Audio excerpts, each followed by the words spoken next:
Good afternoon, everybody, and welcome to Spring Cleaning, Spruce Up Your Security.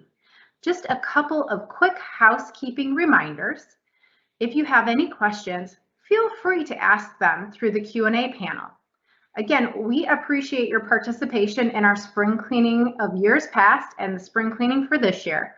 It does still look a little bit different than when we have done it in the past. This year, we're actually able to make it hybrid.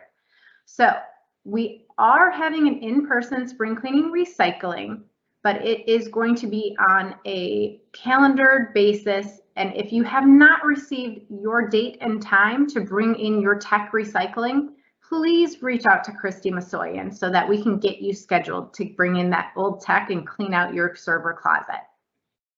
So without further ado, I would love to introduce to you Jesse Silver, who will be presenting today's webinar, Spruce Up Your Security. Hello, everyone. My name is Jesse Silver.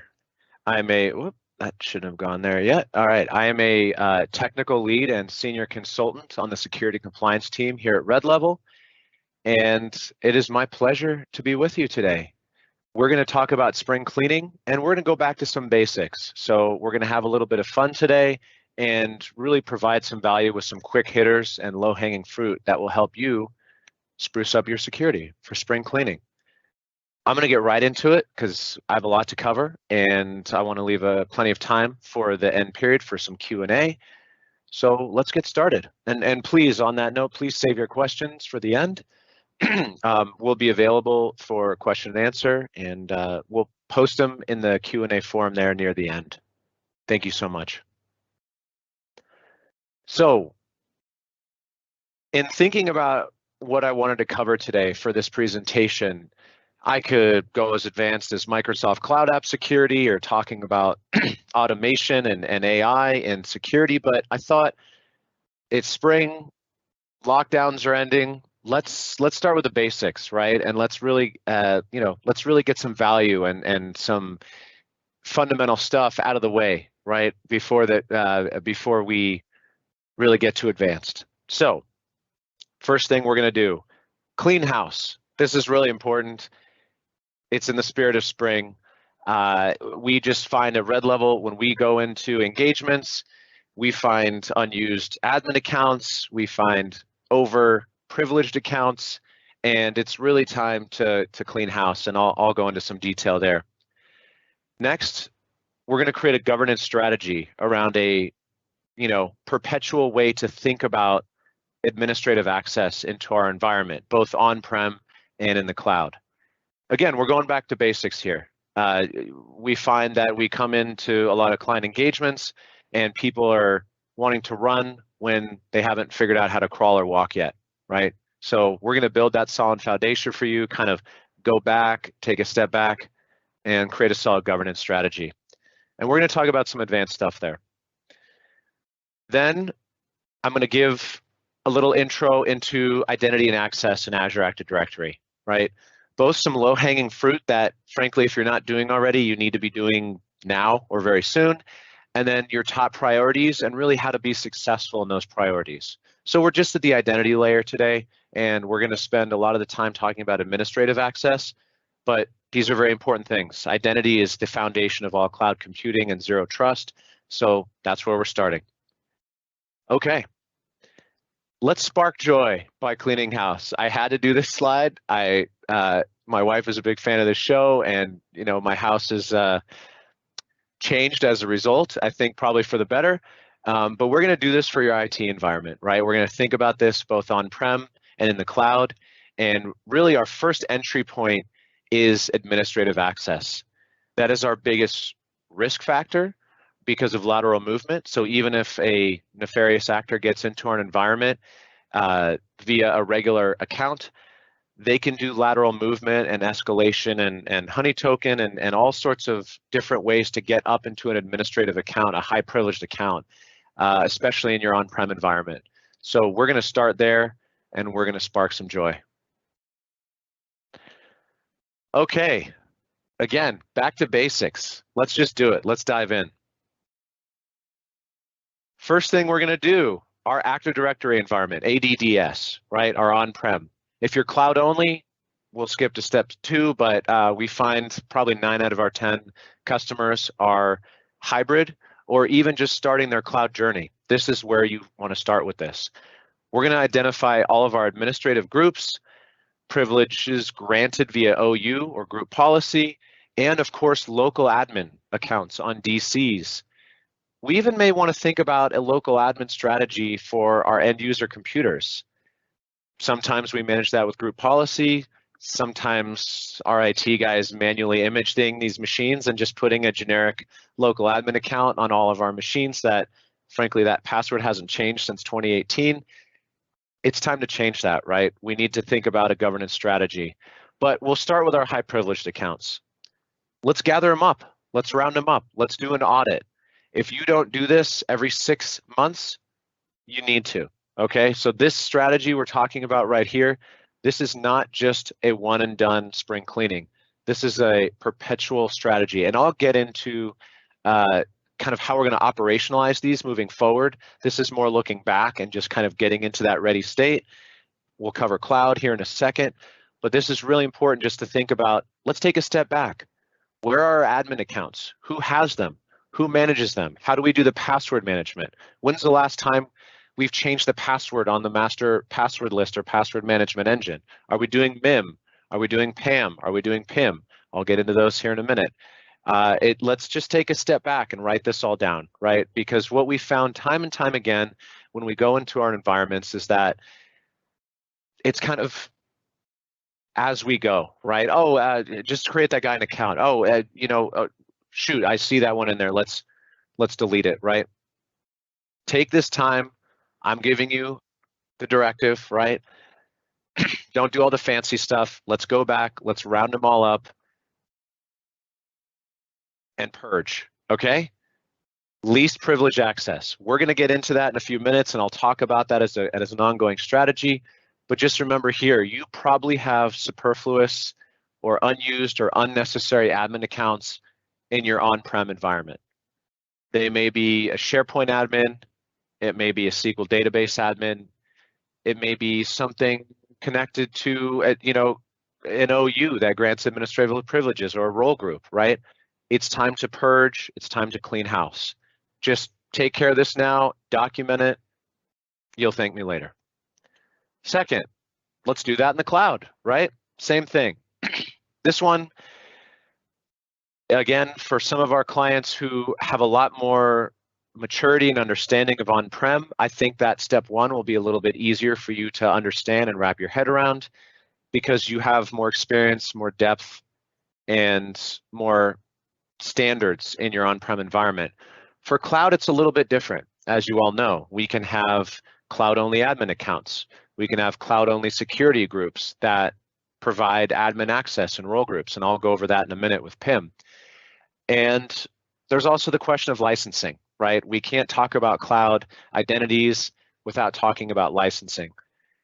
So depending on what licensing you have, you're going to either have to use PIM, which is one of my favorite tools, and I'm going to give you a live demonstration of PIM and really show you why it's extremely valuable, which is privileged identity management. If you don't have the licensing for PIM, which is Azure Active Directory Premium P2 or Microsoft Security E5 bundle or Microsoft 365 E5 or EMS E5, if you don't have that add-on, one of those bundles or one of those complete enterprise licenses, you don't have PIM, unfortunately, which gives you a kind of dashboard and portal to do this work. But there are PowerShell scripts available that you can just go to a GitHub repository or you can just Google it and you can do a pretty easy PowerShell command on your Azure Active Directory that will essentially allow you just to spit out all of your privileged roles, who has them, right? Now, I'm not even going to really get into conditional access yet, which is really the foundation of cloud identity security and governance, but you do need to think about in your cloud environment having an emergency access account, okay? So even before you're doing something like fancy conditional access, think about a backdoor into your account. This needs to be a cloud-only account. It cannot be synchronized. If it is synchronized and they get access in one environment, they get access to both. We really want to have disparate cloud privileged identities and on-prem identities, okay?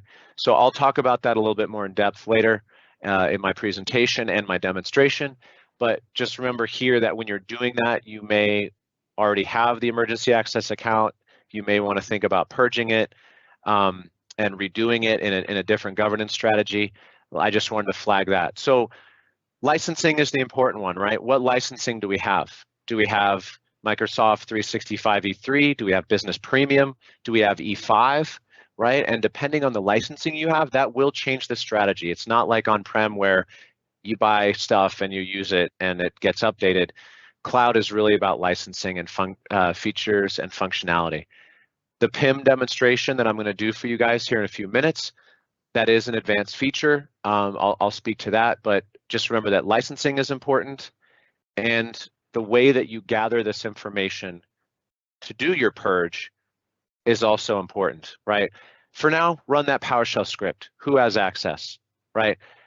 We're going to purge it. If that person doesn't need access, if we can give them a couple less roles, maybe instead of giving them the security admin role, we can give them 2 or 3 roles in a role group, right? So I'll show you what a role group here in Azure AD is in my demonstration, but we want to get to a place here. This is just our entry point. I'm kind of teasing ahead a little bit about that governance strategy, but we really just want to think about purging, cleaning house. This is in the spirit of spring. So right now, on-prem, purge, cloud, purge. Then moving forward, we're going to create our privileged role governance strategy, right? Because if you just purge, I'll do this webinar again next spring. I'll probably cover something different because I have a million things I could talk about, as you can obviously tell, but you'll be in a similar spot, right? Oh, we just kind of dealt with it as it came with privileged role groups and giving this guy these all, global admin when he started and enterprise admin when this, lady started, even though she only needed help desk, right? You need to have a governance strategy moving forward.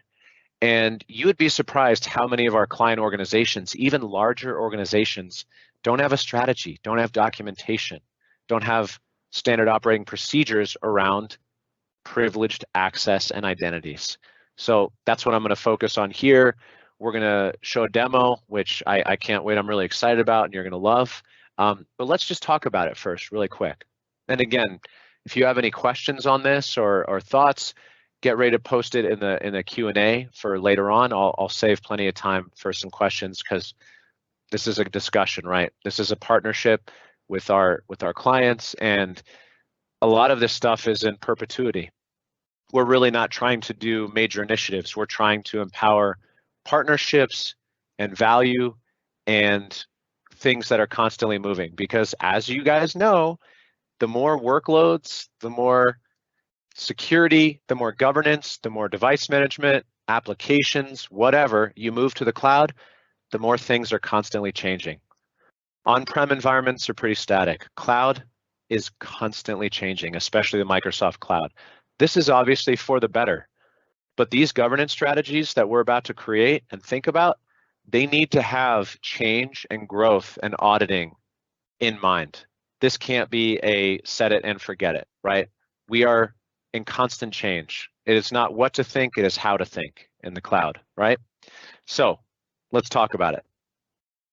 Privileged role governance. I'm going to talk about some universal high-level concepts. I'm going to talk about some advanced cloud identity privilege governance concepts, and then I'm going to do a demonstration. Let's start with the basics. You guys should know this stuff, but I need to cover it because the theory and the practice are very different things. And in IT, we like to push the easy button. We like to say, oh, we didn't quite get this person enough access. Oh, they're starting. They need to dive into their job at the help desk. Just give them these 6 roles, right, in AD or Azure AD.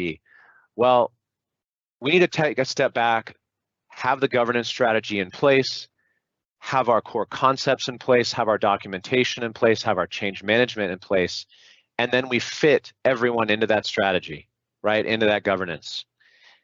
That means more red tape. Let's be honest. PIM is a digital red tape. It's beautiful. It's a very sparkly and beautiful red tape, right? But it is red tape. But that red tape is what will save your butt, okay? We have to do this work. Creating more guardrails, more documentation, more change management processes around identity and access management, especially for privileged roles, will save you in a breach scenario, for an audit, for a compliance audit, right? If you have compliance needs and you can show this documentation, congratulations, you've done 17 of the 171 NIST 800 171 or HIPAA or whatever compliance mandates you may have in your organization or industry. Doing this work is going to get you there. So not only is it a smart security strategy, you're going to look good to executives. Maybe you are an executive and you want to be more secure. This is the way to do it. But it's also a way to become more compliant, because at the end of the day, a lot of the compliance we're doing is just security controls, right? So if you can prove to your auditing or compliance audit that you are doing these things and this is how you're doing them, you're going to check a lot of boxes and you're going to make a lot of people happy, and you're going to prevent some pretty dangerous lateral movement or escalation or other things that can really negatively affect you. And we're going to go over some low-hanging fruit at the end. I don't want to make it seem like this is a, complete strategy. This is just a foundation of a bunch of other stuff you need to do, but this is one of the most important things. That's why we're covering it today. So here's our universal concepts. Drill these into your head. We need to do these on-prem, on the cloud, in our SaaS apps, in our web apps, in our database servers. I don't care where, right? These are universal concepts. These are for service accounts. These are for human accounts, right? This is not just talking about people. We're talking about service accounts here as well. LPA, LPA, LPA, least privilege access. What does that mean? That means the least amount of people or service accounts get the least amount of access to the least amount of resources, right? This is the opposite of the easy button. This is doing the work and saying, what is the minimum amount of admin roles that I need to do my job and no more than that? What is the minimum amount of time? And I'll get into the more advanced stuff here in a minute. But it's really thinking about least privileged access. Least amount of privilege for the least amount of people and service accounts for the least amount of resources and time, right? Minimize your attack surface, because the more accounts, service or human or otherwise, or robotic, right? RPA or AI accounts, the more privilege they have, the more damage they can do. You know this, I know this isn't rocket science, but it's important to come back and sync on these fundamental concepts of IT and privileged role governance. So this is just a concept, right? What does that mean in practice? RBAC, role-based access control. What do you do? Excuse me, Mr. and Mrs. Service Account, what do you do? Do you really need enterprise admin account to do that service? Oh, we've synced our identities with Azure AD Connect. We started out with a global admin account on the cloud end and maybe an enterprise admin account or a domain admin account on the on-prem end. Let's lower that to just the role, to just a directory synchronization role. For example, that I just picked this example out. You get the idea. You've heard RBAC. I'm sure you're doing this. Let's operationalize it in a real way. We've already done our audit and our purge. Now we're kind of building from the ground up. We're taking a hard look at all those accounts, people, service accounts, AI, and bots that are left after our purge of on-prem and cloud. And we're really going through and saying, what are we going to do moving forward? Our fundamental concepts are LPA and RBAC. That's really, really important. Now, we have customers coming to us saying, okay, well, exactly how do we do that? That's a great question. And the answer is you have to do the work to go through it manually for a lot of this, because it's going to be so different per organization. And really, the value of using automated and governance tools such as PIM just become clear as day when you start to get into how to operationalize this, because it's hard to do RBAC manually. It's hard to say, okay, least privilege access, great, Jesse, we got it. How do we operationalize that? How do we do that in real life? That gets challenging, right? And we're happy to come in and help you with this initiative, but really this is on you, right? This is on you and your environment and your admins and your process and procedure and your governance needs. And the more that you spend the time and do the work of doing this right, the more it's going to pay dividends, because by doing the work, you're creating the governance, right? You're saying these are the people, these are the roles they get. And then my last bullet point here, this is how we're going to audit it, right? That spring cleaning I just did, you should be doing that all the time, right? But that's just a purge. That's just a round them up and who's left, you know, purge the ones we don't need and who's left. Moving forward, you need to audit it. Universally, that's a manual audit. I'm going to show you some automated auditing here in a second. Some built-in auditing and some built-in LPA in RBAC and PIM, which is just lovely for cloud resources. But you need to do this manually if you don't have the automated tools. You need to say every 6 months, we have a 3-hour meeting on our calendar for the IT to circle up. We're going to take our governance docs of all of our listed service accounts, all of our listed admin accounts, all of the roles they have, and we're going to take a look at them. And then we're going to delegate out going into our environment and making sure that that's still accurate. Or we'll pull new reports and then do an audit, right? However you want to do that, whatever works for your organization, it's really important to do that. This will pay dividends if you ever get breached, if you get audited, whatever. This is worth paying it forward, right? Moving forward in perpetuity. Let's talk about the fun stuff. Let's talk about automating this. Let's talk about doing this in an advanced way. We can do some quasi-manual advanced stuff. It's a slog. It's a lot of work, right? I'd rather use a tool, because there's kind of an easy button here, and that's PIM, right? So what does that mean? Just-in-time access, okay? So that is not, we're doing LPA, we're doing RBAC, right? So we have the least amount of people and accounts in the least amount of roles with the least amount of access. So we're already doing that. Great, that's the start. But what if we could do just-in-time access? Just-in-time access means in my demo environment I'm about to show you, I have admins with no admin access. What? What does that even mean?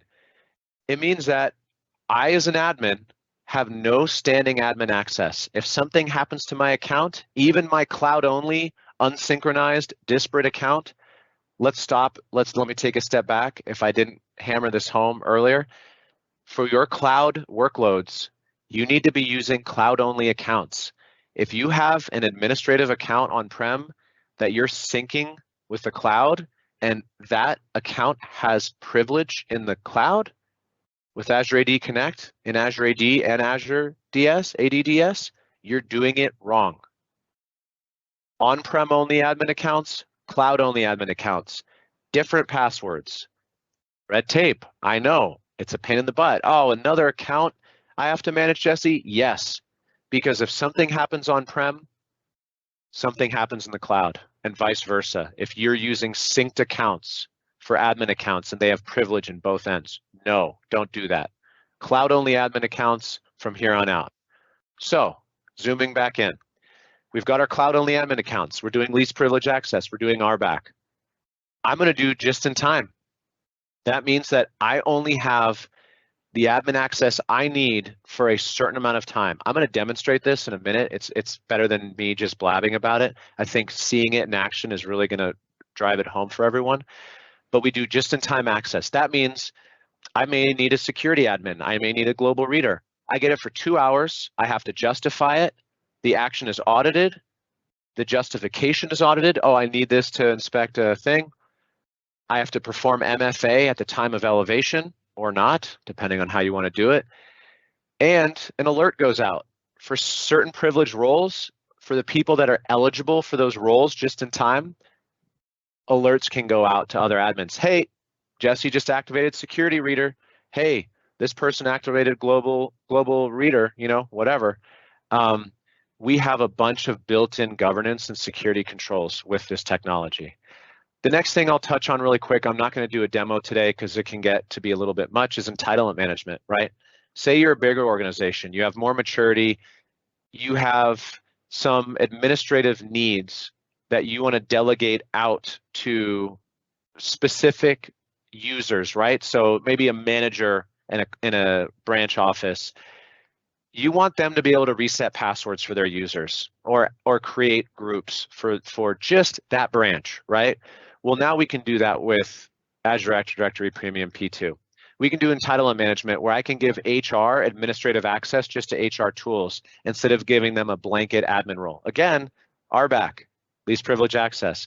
We can actually operationalize that in a really profound way with Azure Active Directory Premium P2 entitlement management. It can get a little complex. It's not as simple as PIM. You basically create these entitlement packages. You give them out to certain people. They can last a certain amount of time. They give you a certain amount of access to certain parts of certain resources. Very cool stuff.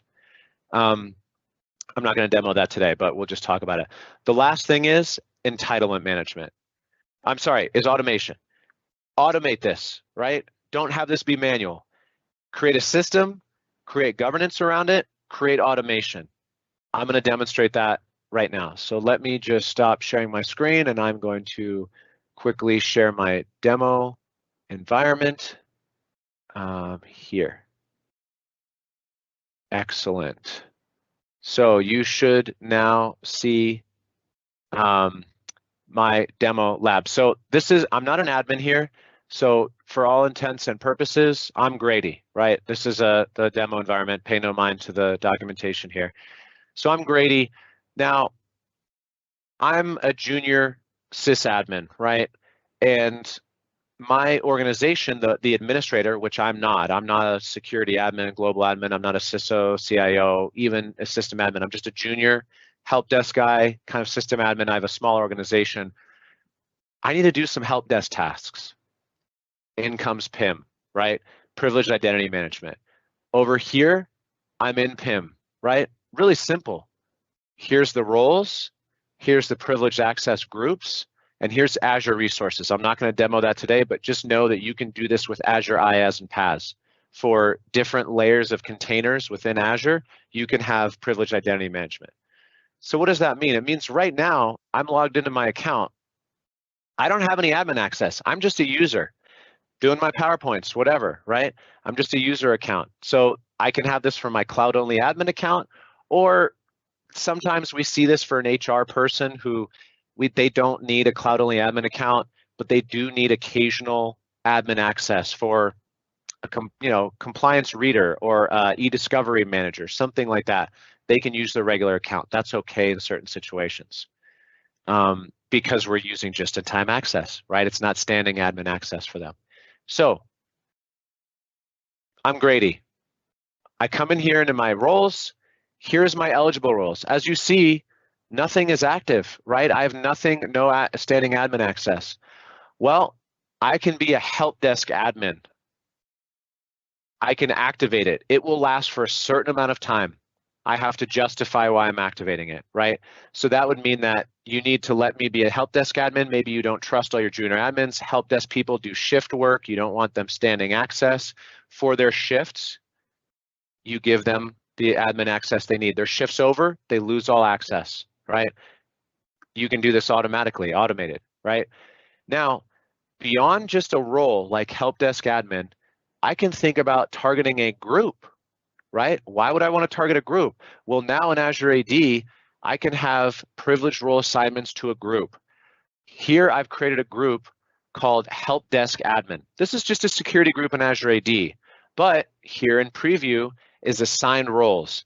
This group has password admin, office apps administrator, help desk admin, printer technician, guest inviter, and groups admin, all within that group. I could have a help desk level 1, a help desk level 2, security operations, HR management. I could have a bunch of groups, have 2 or 3, 4, 5 admin roles within them. And then I can assign eligibility to a group as opposed to a role. So I'm Grady. I can go into my privileged access role groups. Now, I'm a member of that group, but it's not active. It's within PIM. I have no admin access. So what I can do is I can activate that. right?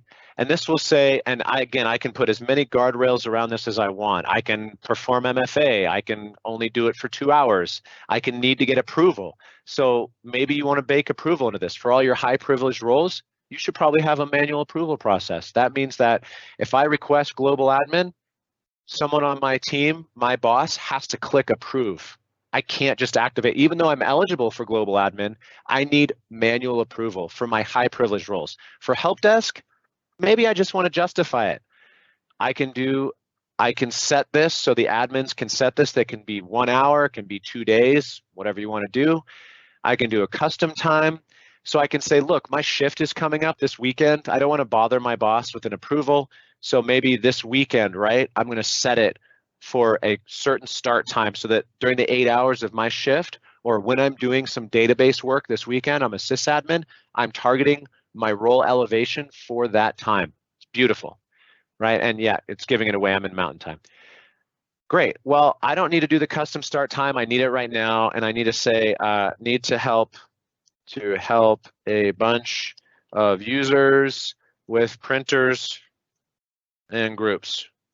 Okay, so what I did there was I put a justification reason, and this just gets audited, right? So I have a trail as an admin above this layer, right? I'm a CISO, I'm a CIO, CTO, I'm a security operations specialist, whatever. I'm just the sysadmin, and this is my help desk guy. Doesn't matter.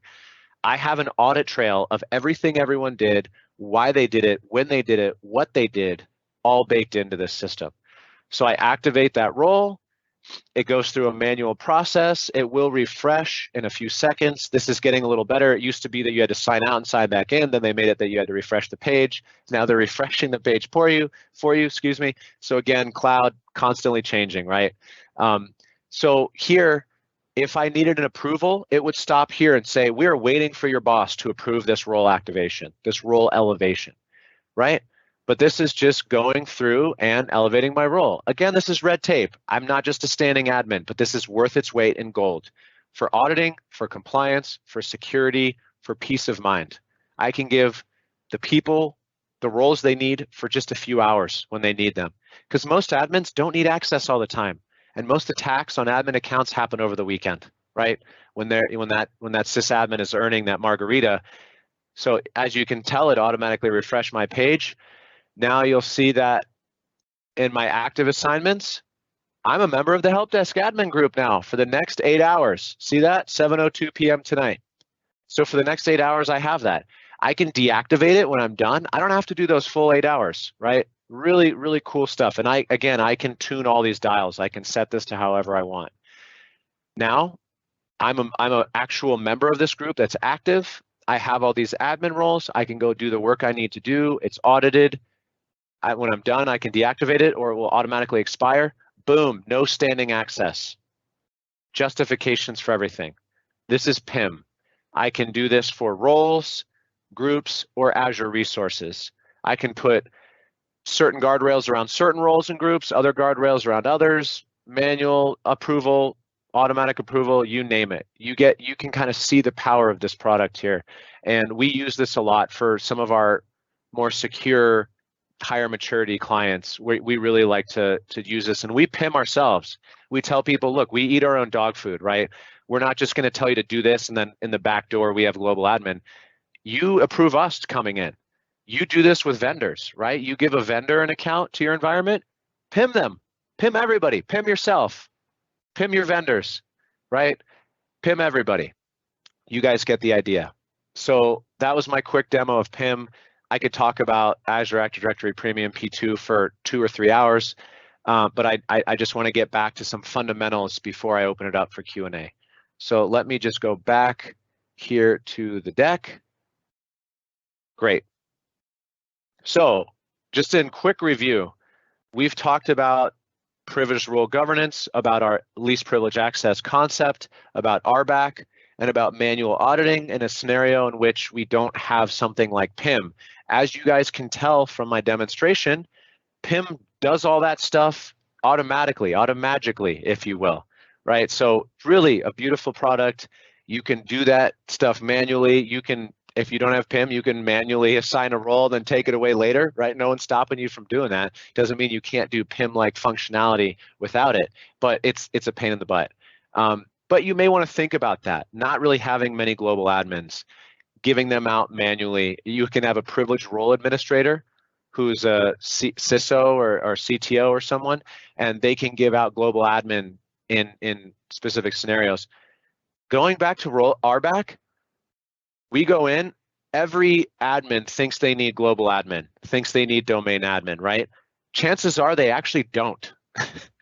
The amount of time and workflows that you need a global admin are few and far between, especially once your tenant is set up.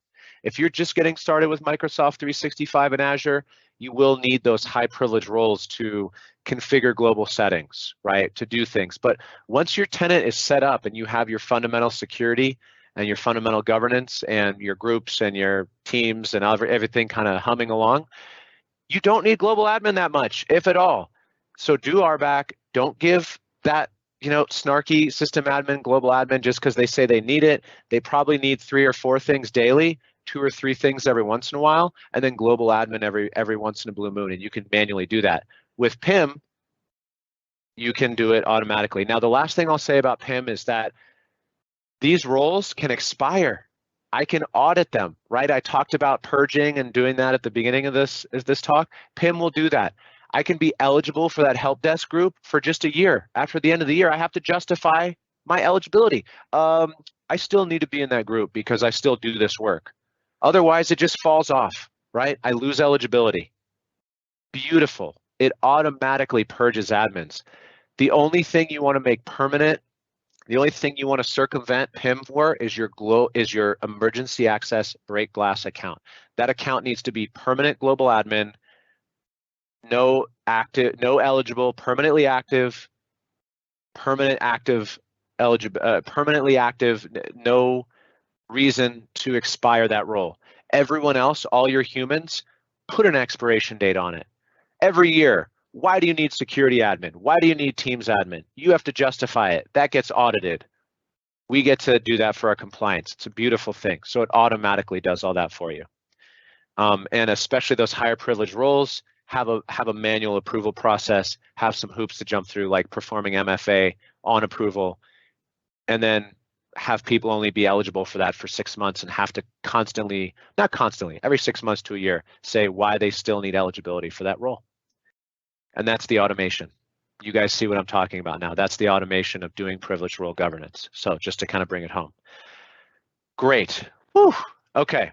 I do want to leave about 15 to 20 minutes for questions here at the end. So I'm going to really quickly try to cover kind of some low-hanging fruit and ways that we can think about success. So now we're going to take a step back, right? And we've kind of solidified our admin strategy. We've purged our old accounts, service, AI, human on-prem. In the cloud, we've created a governance strategy around LPA and RBAC, both on-prem in the cloud, service, robotic, and people accounts, right? And we are now thinking about zooming all the way out to identity and access security in Azure Active Directory. As you guys know, in the Zero Trust framework, which is the way to do things now, it's not just a best practice, it is the only practice you can do to be secure in the cloud, right? Is Zero Trust. There's a lot of moving parts. There's a lot of pieces.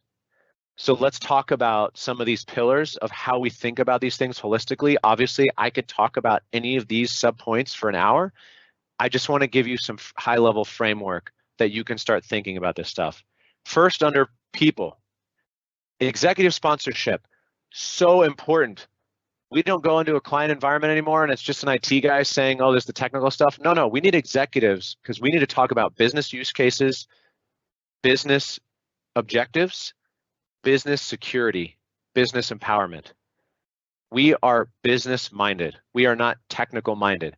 The tech is the solution. The business is the reason and the framework in which we operate, right? We are empowering the business. We are securing the business. The technology is how to do that. The technical people, us nerds in the background, we operationalize that. But we need executive sponsorship, right? On the other side, on the very high end, we need executive sponsorship. On the low end, we need to empower users with resources. If you have an authoritarian technology department that says, here's a new policy, deal with it, here's what we're doing, deal with it, people are going to do shadow IT. People are going to try to get around you. People are going to do things. People are going to not do your password policy. People are going to complain. You need to empower your users with PIM, with entitlement management, with group creation governance, with Microsoft 365 groups, Teams, SharePoint, Planner, Stream, Delve, Outlook. We can do that. We can have our cake and eat it too. We can let certain department heads or business managers create groups, reset passwords for their team, create new SharePoint sites for their division, whatever. We can have our cake and eat it too in this new cloud world. And part of that is we need executive sponsorship from the very top, and we need user empowerment organically. We need that grassroots. We need people to feel like they're involved, that security is part of their responsibility, and they have the tools and resources to get their job done, and maybe even have some fun in the middle of it, right? Create a barbecue group. I don't know, I'm making this up. You get what I'm saying. Now, the last point here in people, change management. I cannot stress this enough. You need a change management process for everything. How do we create groups? How do we audit our admins? How are we doing security operations and threat management?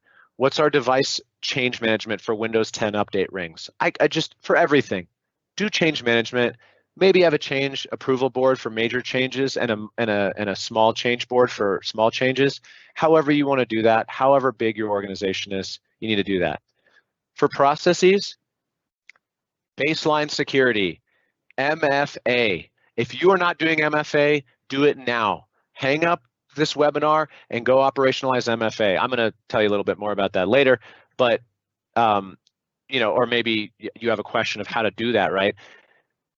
MFA, right? Beyond that, you need to block legacy authentication. You need to block high-risk countries. There's some things you just need to do. There's no nuance here. This isn't, oh, how are you going to do this? You need to do this. There's a way to do it right. There's a way to kind of do it, and you need to do it right, and you need to do it yesterday. Admins, unconditional MFA. Users, maybe a device or location trust. Definitely a device trust, maybe a location trust. External users, MFA unconditionally. Full stop, right? That's it. But there's some other baseline stuff you need to get done. This is our most popular offering right now. We have people banging down our door and a little bit of delay, if I'm going to be honest, in getting back to customers because this work is in such high demand right now. Baseline identity, security, and governance in the cloud, right? We can't, everyone is asking for this right now for good reason. It will reduce your attack surface by 99%. It's fairly quick and easy compared to some of these other stuffs, like device governance, my next point.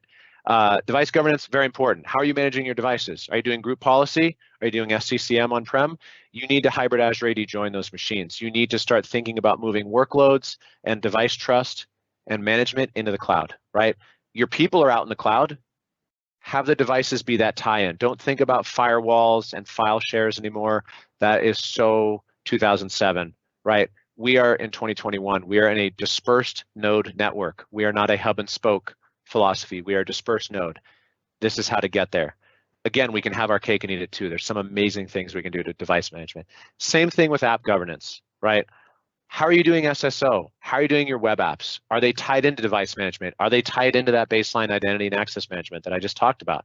If they're not, they need to be.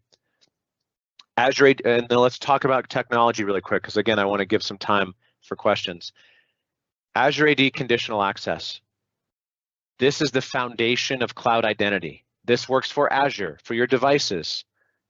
Everything is conditional access. You need to solidify conditional access. This is part of our baseline identity and access security. This is how we enforce MFA, right? This is kind of conditional access is the conditions in which people access things. Are you in a trusted network? Are you in a trusted device? Are you acting weird? There's some advanced stuff we can do, right? Especially with Azure Active Directory Premium P2, but you really need to think about this. The next low-hanging fruit here is hybrid Azure AD join. Again, this is easy.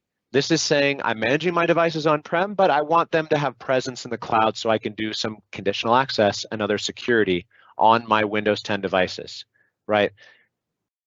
We're not even talking about iOS and Android. That's a whole other can of worms. Most of our clients these days are doing mobile application management. They're not purchasing devices, right? They're saying, here's an encrypted container with 15 work apps on your personal phone. I have full control over those apps as an admin. I can wipe those apps.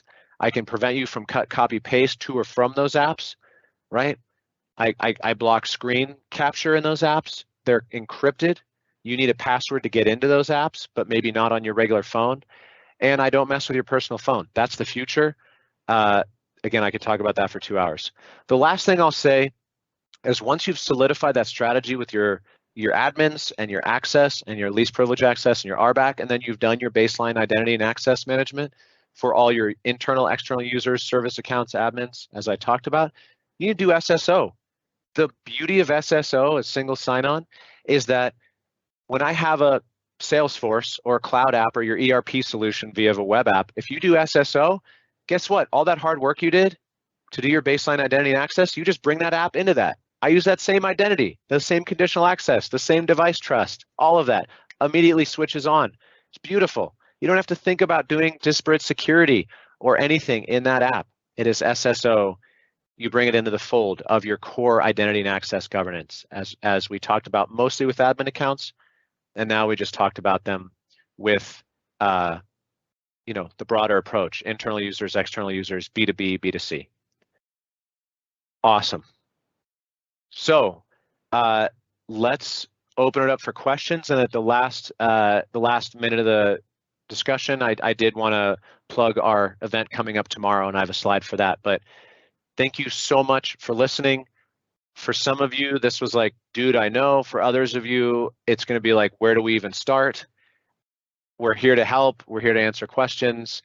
We're in very high demand right now. My team is WhiteHot security compliance. Yeah, would you believe it? Cloud security is in demand right now. But we are around, and we have some really powerful and amazing offerings and highly certified technical people to help you out. So yeah, let me open it up for questions and answers. All right, well, thank you so much, Jesse. We appreciate that. Again, a quick reminder, you can ask any questions through the Q&A panel on the right-hand side of the screen. So first, let's see what we have here. We have, what is the best way to enforce and automatically provision Azure MFA? Oh, okay, good question. So the answer is conditional access. Okay, I touched on that a minute ago, and we've come into a lot. I'll just do a quick anecdote to hit this point home. And basically, we've come into a lot of engagements. People are like, oh, we're doing MFA.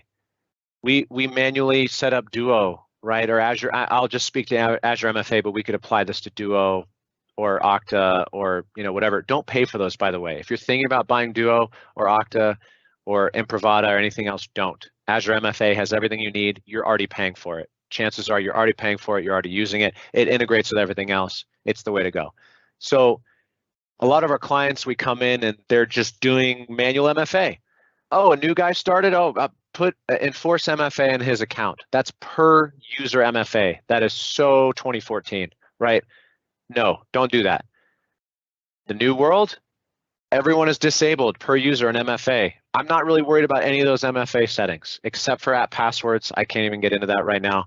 I'm not doing location settings, nothing in that per user, that kind of old school MFA world, right?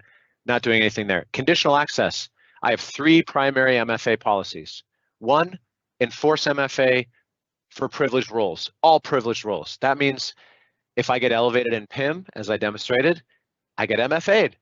If I'm a guest inviter, all I can do is invite guests. I have a special policy that enforces MFA in my account, right? So we don't target groups, we don't target people, we target roles. Are you special? You get special MFA. That's it, right? And the beauty of that is that people move in and out of roles, people get different roles, people change teams, people temporarily get roles. This is going to target them. I'm not doing a device trust. I'm not doing a location trust. I don't care where you are or what device you're on. Well, maybe I do actually. Maybe you can only go from a trusted device, but I don't want to let you not do MFA for any reason, right? I may only let you do admin roles if you're on a trusted device or location, but as far as admin MFA, if you have a privileged role, you're getting unconditionally MFA'd. Now for users, I like to do a device trust. Are you on a corporate laptop? Is that laptop compliant? No problem, no MFA. I trust you. I trust our security policies, right? This is a have your cake and eat it too thing. And the beauty of doing user-based MFA, I'm targeting all my users, right? Hits everybody.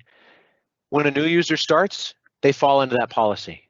I don't have to go out and target that account or that group. I'm just targeting all users. Oh, you're a user? Congratulations, you have MFA.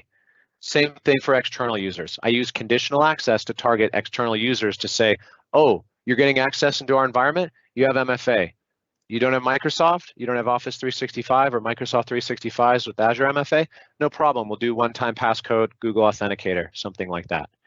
So that's my answer is you use conditional access, you have 3 different policies at a foundational level. We can get really fancy from there, but that's my baseline is use conditional access, don't use per user MFA to automatically provision it and make sure everyone's targeted. Okay, next up, how do we get started? Yeah, how do we get started on our cloud device management journey? Yeah, I touched on this in the call, and the answer is hybrid Azure AD join, right? So if you are using group policy or SCCM or maybe an on-prem version of, Dell case, something like that, right? And you want to just start using conditional access and seeing your devices in the cloud, maybe you're not ready to go full Intune, maybe you're not ready to go full device management in the cloud, that's no problem. To start your journey, you do hybrid Azure AD join. It's a fairly straightforward process. There's some nitpicking around minimum version of Windows 10 and creating a service connection point with group policy with Azure AD Connect. There's some process and procedure involved. But essentially, when your computers check into a domain controller, right, and get a group policy from Azure AD Connect that says not only am I syncing identities, I'm syncing devices. And when I'm syncing devices, they're hybrid Azure AD joined, meaning that as soon as I check in with a DC, I get a policy, it talks to a cloud service connection point, right? And then that device is hybrid Azure AD joined. It is seen and it has a presence in the cloud and on-prem. You can still do everything on-prem. You can still manage your updates, your security patches, just do group policy for everything, right? But the beauty of hybrid Azure AD join is that it is an entry point to conditional access. If I want to do a conditional access policy that says, if you want to use Office apps for desktop, you have to be on a managed device. Well, managed device in this case is hybrid Azure AD joined, right? This is really it. Now, let me take a step back and say really quickly that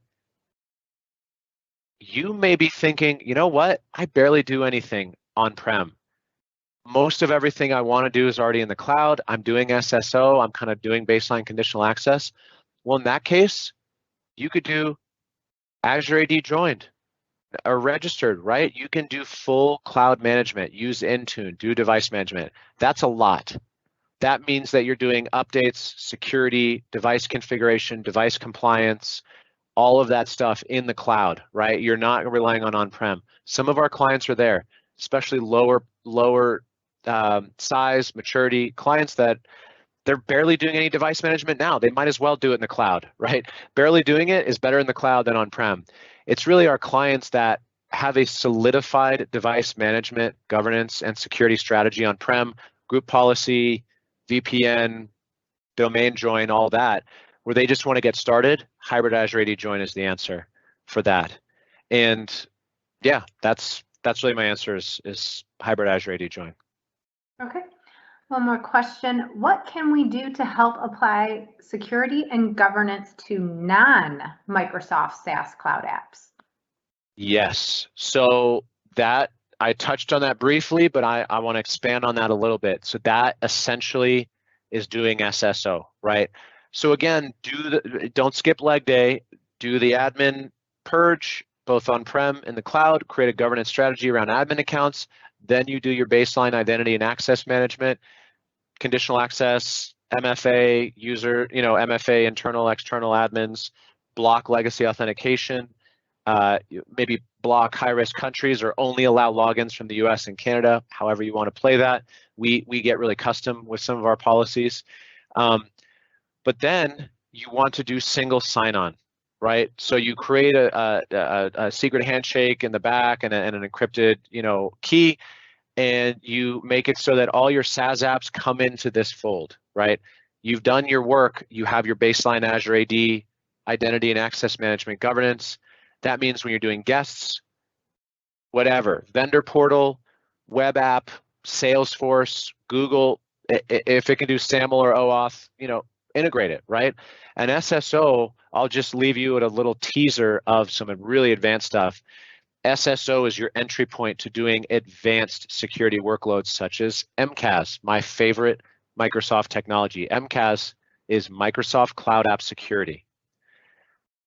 Beyond the baseline identity and access governance, we can do threat management, information protection, insider risk management, compliance auditing in third-party cloud apps with SSO. SSO is our entry point. You can do that with your basic identity and access management. When we get advanced and we have advanced licensing, we can look into those other apps for weird behavior, for threats. We can scan for malware. We can look for HIPAA data.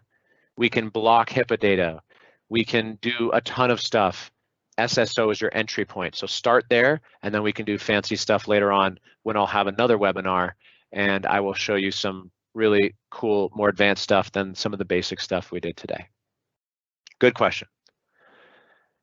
So I know we have only about 2 minutes left. I just wanted to, sorry, Megan, was there any more questions, or can I just plug tomorrow's event really quick? Go ahead and plug tomorrow's event. Awesome. So tomorrow, clean your server closet, move to the cloud, right? The stuff I just talked about today, very important for this, because those identities that you're going to do, whoops, I don't know why that went out really quick. Those identities that you are going to use to do this work, you need to do this kind of don't skip leg day. But this is a really important, awesome webinar we have for you guys tomorrow about moving to the cloud, right? Let's get scalable servers to save costs. Let's get automation, right? If you run a business and you have a bunch of business around the holidays, we can scale up your servers. You can do elastic stuff. We can do automatic provisioning. We can do some really advanced, cool security stuff. This is also white hot for us right now. This is super in demand. Everyone's saying, I don't want to manage a data center anymore. I need to go to Azure. How do we do it? This is the webinar for you. This is how we can help. So thank you all so much for your time today. Megan, I'll let you outro us, but I just want to say thank you so much for your time and attendance today. Please hit me up on LinkedIn if you have any questions, and we're here to help. We do this work every day. We're very good at it. We're very good at talking to business solutions, business security, compliance. We don't just like to think about technology. We like to think about people and processes and business first, and then technology solutions to support and empower them. So thank you again. See you next time. All right. Thanks so much, Jesse. We appreciate it. And like Jesse said, hope to see you tomorrow, and have a great rest of your day.